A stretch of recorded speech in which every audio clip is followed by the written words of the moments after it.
Okay, so this is an unboxing of some new gear that has just arrived. This is the new, for me at least, ZWO ASI1600MM Pro Camera. It's a monochrome cooled CMOS based camera. It's effectively going to be replacing my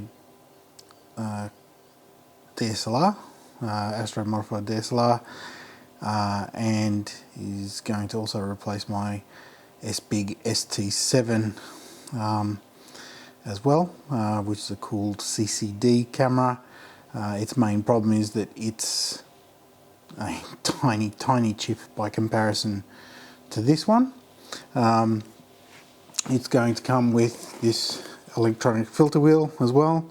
It's the 8-position filter wheel, which I have also purchased a set of filters. So we have the O3, Sulfur 2 and Hydrogen Alpha, as well as an RGB filter set as well. So the filter wheel is electronic and runs off USB, which will be also attached to the camera. In addition, I have the power supply, which is a 12 volt 5 amp power supply that will attach to the camera and run the cooler and USB hub. Okay, so that's from ZWO as well. I also got a Planetary camera as well. This is the ASI290MM. It potentially can run up to 170 frames a second, so this is for lucky imaging, basically getting as many frames as you possibly can when doing the imaging, and then getting the best frames. This camera can do that, but can only get like 20 something frames a second, which is actually on par with the camera that I currently have, which is a Firewire camera, which is 10 years old, but it has a higher resolution as well. So these are USB 3 based cameras. So let's have a look at, we'll start with the Planetary camera because it's a lot simpler. So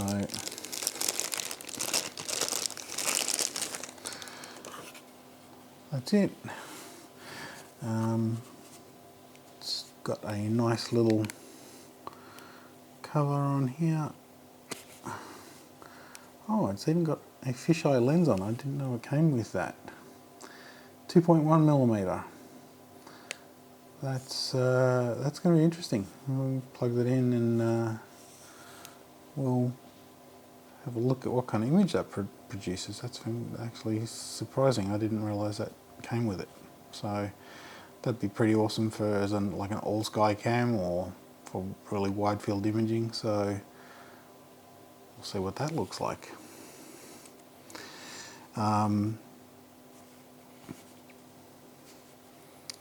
What is in there? So that is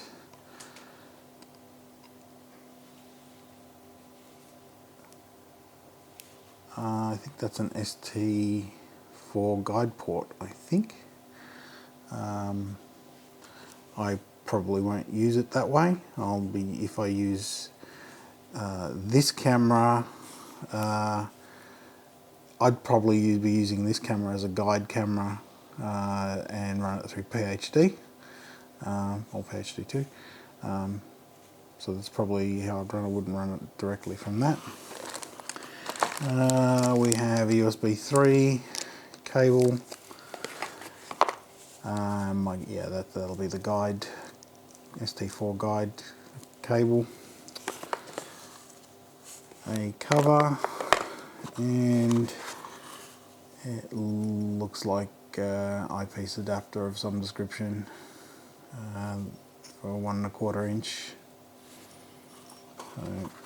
So we'll need that when we mount it. I'm not going to pull that apart any further than that. I think that's probably all we need to see for the minute to understand what we're getting at. Alright. They also included, which was a little surprise, a little keychain, which is just kind of strange. I don't know what I would possibly do with that. Maybe I'll put the keys to the observatory on there. And, it's kind of cute, but kind of pointless. We'll see what we can do with that. Alright, let's have a look at the camera.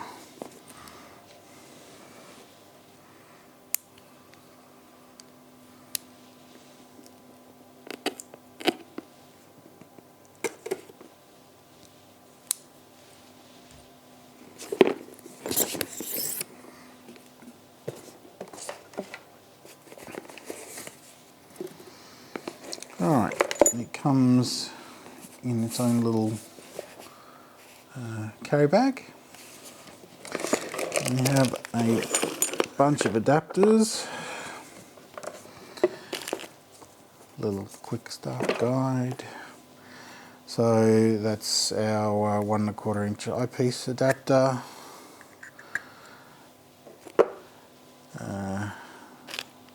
These I think are the T spaces. So that's a 21mm, 16.5mm.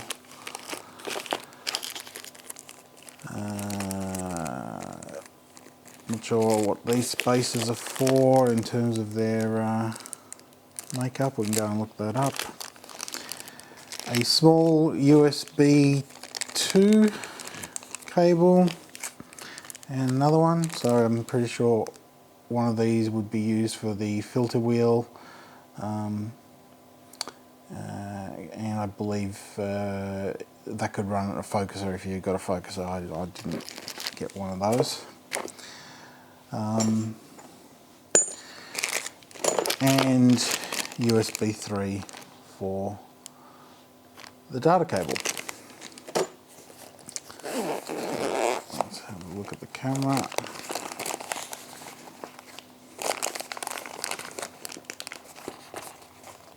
It's a handy little package.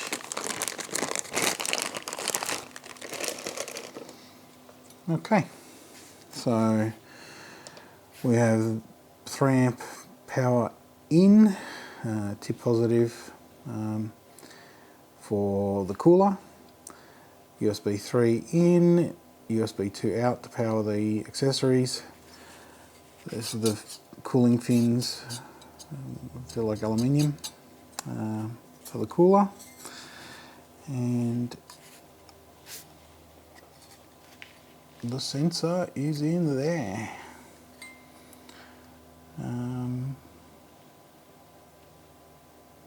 Looks like there's a smudge or 2 on there as well already, which is really annoying, but we'll have a look at that. That's fine. Okay, so it's not actually all that heavy. I thought it would be quite a lot heavier, but look forward to plugging that in. Hopefully we've got a bit of sky tonight.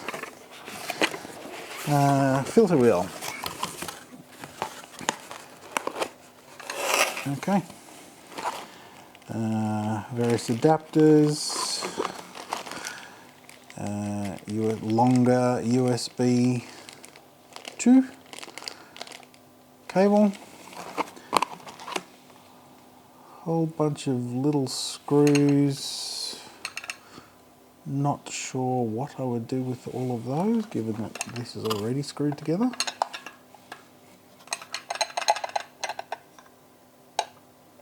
I'm not sure why that's rattling so much. Eyepiece adapter.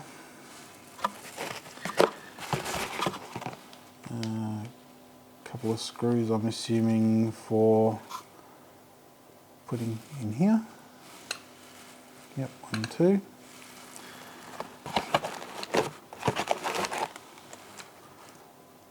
Some more spacers by the look of it. Oh no, maybe not. They are probably holders for the filters, in all likelihood. But kind of nice that they give you a screwdriver to run these. So let's have a look at the filter set. I might take that out of the way. So this is the LRGB filter set. I have no idea what the quality of these is or what people's opinions of them are. But you know, they're a matched set, so I guess from that standpoint I should be reasonably content with what they do. Down the side they've got the labelling, so that's the luminance, red, blue and green, just in terms of the writing. Let's open this up.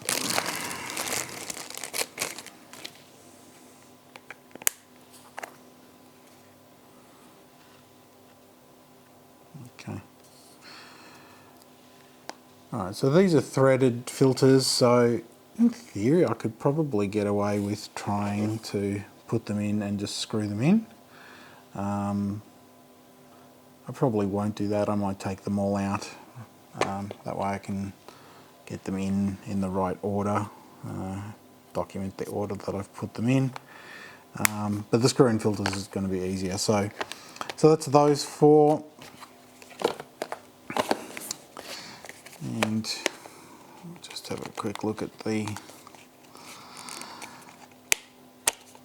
narrowband filters. So HA, which effectively looks silvery. The S2, which is a bit awkward to get out. Well, that one's pretty narrow too, looks kind of silvery yellowish. And the O3, which should be kind of green if I am right. No, it's kind of got, well, silver and I don't know, it's got a bit of red tinge around it, so I don't really know. But either way, I'm not supposed to see through it. The light is narrowband, so you know, whatever. We'll see what happens when it comes out of there. Right, well, that's all of that gear. I thought actually might be useful or interesting as a point of comparison. Let me put that stuff away. To have a look at the chip sizes of the various gear. So we'll have a look here. So the chip size on the Planetary camera is pretty tiny. I don't have the specs handy, but I'll do a comparison document and pop that up. But as you can see, it's a little fella by comparison to that one. And I can't obviously readily show you the DSLR because I don't have that nearby, and the DSLR that I'm shooting this video with is, although the same size, I can't quite show you that at the same time. But I'll show you my old ST7, super duper vintage, and really heavy. So there's probably, I don't know, that's probably close to a kilo in there. So this one's actually configured at this point with this adaptive optics configuration here on this end. We've just got the flip mirror that can oscillate at 10 Hertz. It has the filter wheel in here, and then the camera on the back. So I didn't realise I'm going to have to unscrew so much of this, so I'm actually going to see if we can just look down the diagonal here on the mirror, see if we can see the chip.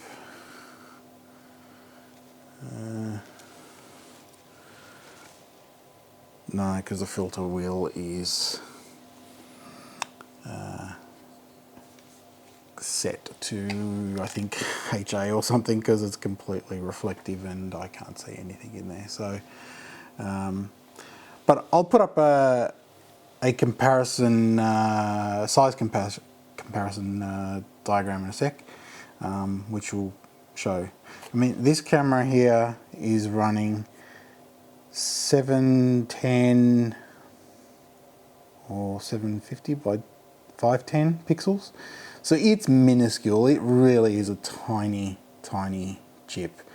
The upside though is it has a really huge quantum efficiency, big well depth, and so it's super sensitive. And I believe this is the ST7E, so it is the non-anti-blooming gate.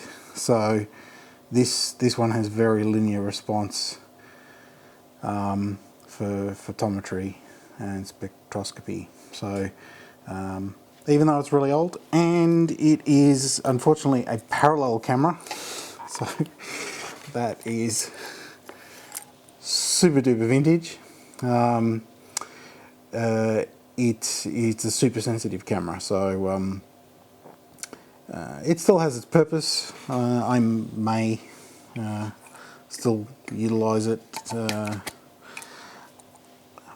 but you know, I'm wanting to do imaging, which is more geared around photos rather than the kind of scientific use that this thing might be useful for. But you know, we'll see. I might pull an image out of this just for comparison, for a bit of fun. Alright, well that's the unboxing of this gear. I'm going to try and give it a run tonight, if the clouds cooperate, just at least to get it on a trial run, and we'll see how we go.